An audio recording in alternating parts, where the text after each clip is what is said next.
కాంగ్రెస్ వాళ్ళకు రామగుండం ఎమ్మెల్యేకు మంచి బుద్ధిని ప్రసాదించాలి మైసమ్మ తల్లి.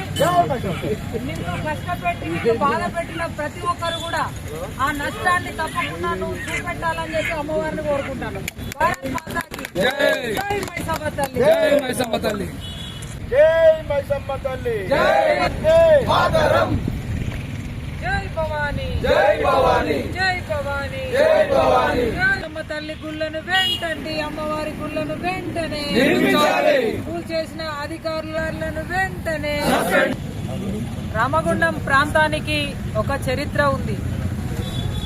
రాముడు నడిచినటువంటి ఈ నేలలో రాక్షస పాలన, రావణాసుర పాలన ఇక్కడ నడుస్తూ ఉన్నది.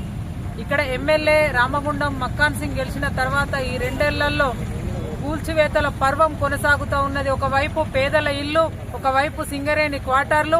ఇవాళ ఎంతో దైవంగా భావించి రామగుండం నియోజకవర్గ ప్రజల, గోదావరికని కార్మిక కర్షక ప్రజల యొక్క విశ్వాసాన్ని, నమ్మకాన్ని ఇవాళ మైసమ్మ, వేలుపమ్మ, పోషమ్మ గుళ్ళని కూల్చివేయడం, ఇది తీవ్రంగా హిందూ సమాజం ఖండిస్తూ ఉన్నది.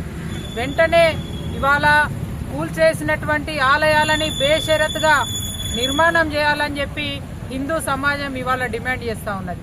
అదే రకంగా దీనికి బాధ్యులైనటువంటి అడిషనల్ కలెక్టర్ను వెంటనే సస్పెండ్ చేయాలని, దీనికి కారకులైనటువంటి రామగుండం ఎమ్మెల్యే వెంటనే హిందూ సమాజానికి బహిరంగ క్షమాపణ చెప్పాలని చెప్పి ఈ సందర్భంగా డిమాండ్ చేస్తా ఉన్నాం.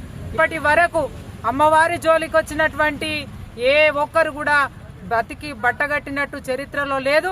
ఖచ్చితంగా మీరు కూడా దీనికి కారణమైన ప్రతి ఒక్కరు కూడా కాలగర్భంలో కలిసిపోతారని చెప్పి ఈ సందర్భంగా హెచ్చరిస్తా ఉన్నాం. భారత్ మాతాకి జై.